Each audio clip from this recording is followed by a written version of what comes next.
Hello again. It's so nice to see you by this means, guys. That's the only way I can explain the new topics. I hope you might understand it and get to work at home with the exercises that you are supposed to do. Get ready for the math packs that you have to deliver. Remember, work on the specific days according to schedule you were given, so we can be successful by the time you get your points.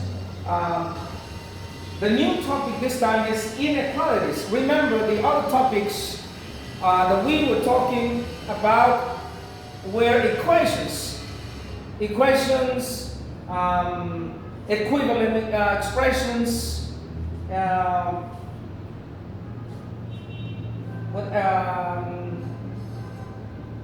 besides equivalent expressions and equations, we were also comparing them and get equivalent expressions one another by the properties and so forth.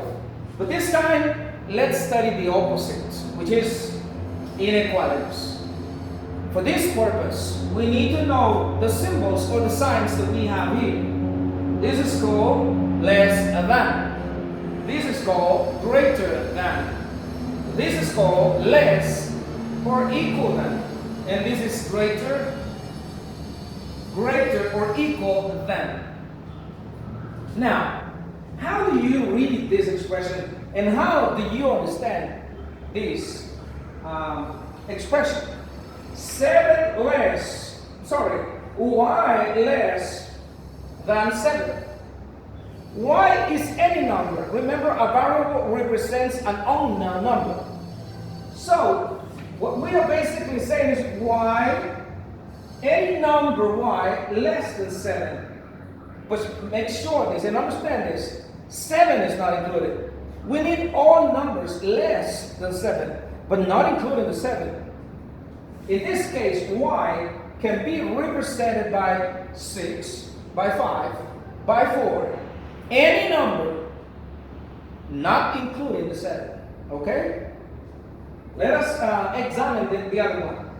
X greater than 3.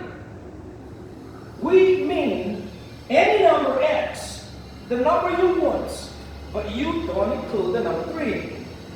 So what is any number greater than 3?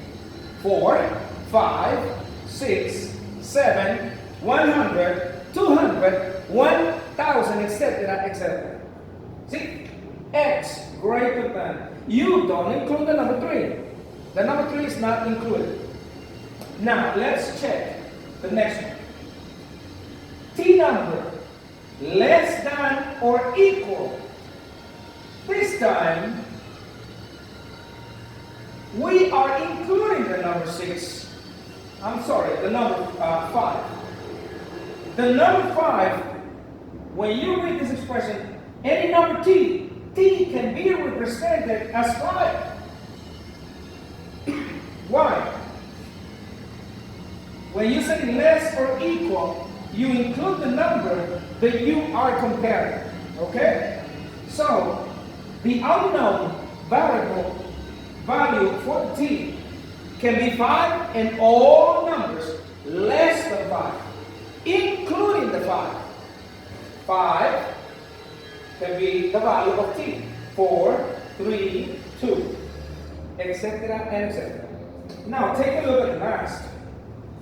B.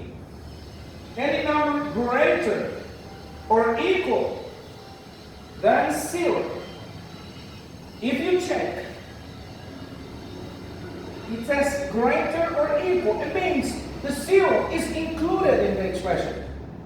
So you can say 0 because 0, this b can be 0 and 0 can be equal to 0. But you can also include greater numbers.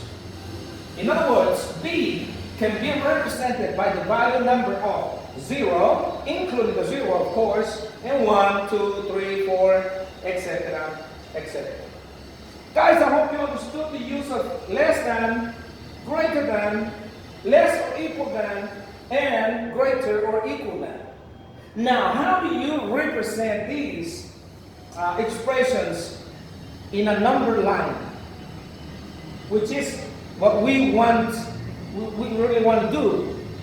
First, you trace a line. Let me see if I can do that here.